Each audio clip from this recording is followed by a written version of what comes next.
আজকের এই ভিডিওটির মাধ্যমে আমরা টাকা ধারের আইন নিয়ে বিস্তারিত আলোচনা করব। আপনি যদি কাউকে টাকা ধার দিয়ে থাকেন এবং পরবর্তীকালে সেই ব্যক্তি যদি টাকা ফেরত না দেয়, সেই ক্ষেত্রে আপনাকে টাকা উদ্ধারের জন্য সিভিল কোর্টে মানি স্যুট বা টাকা উদ্ধারের মামলা করতে হবে। আপনারা মোবাইল স্ক্রিনে মানি স্যুট বা টাকা উদ্ধারের মামলার প্রিন্টের জেরক্স কপি দেখতে পাচ্ছেন। এইবার আপনি যদি ব্যাংক অথবা কোনো ব্যক্তির কাছ থেকে টাকা নিয়ে টাকা ফেরত না দেন এবং যদি আপনার কাছে কোর্ট থেকে নোটিশ আসে, সেক্ষেত্রে আপনি কী কারণে টাকা দিতে পারছেন না সেই কারণটি লিখিত আকারে উকিলবাবুর মাধ্যমে কোর্টে জমা দিতে হবে এবং মুখে কোর্টে বলতে হবে। আপনি যদি কলকাতা, দক্ষিণ চব্বিশ পরগনা, হাওড়া, ব্যারাকপুর, বারাসাত এই সমস্ত এলাকায় বসবাস করেন, তাহলে টাকা উদ্ধারের মামলার জন্য আপনি আমার সাথে যোগাযোগ করতে পারেন।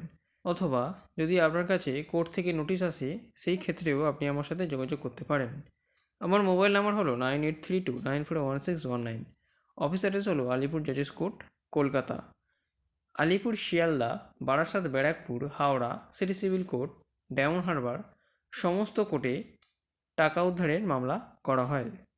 মানি স্যুট বা টাকা উদ্ধারের মামলা করার আগে আপনাকে আপনার উকিলবাবুর লেটার প্যাডে বিপরীত পক্ষের কাছে টাকা ফেরত দেওয়ার জন্য লিগ্যাল নোটিশ পাঠাতে হবে। তারপর মামলা করতে হবে। টাকা উদ্ধারের মামলা করলে কোর্টে উভয় পক্ষের হিয়ারিং এবং সাক্ষী শুরু হবে। তারপর শেষে অর্ডার হবে। মামলার সম্পূর্ণ প্রসেস কমপ্লিট হতে প্রায় কয়েক বছর সময় লেগে যায়।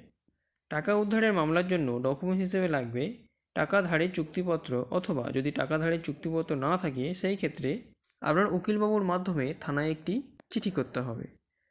টাকা উদ্ধারের মামলায় টাকা ফেরত না দিলে শাস্তি হিসেবে সেই ব্যক্তির জেল অথবা জরিমানা দুটোই হতে পারে।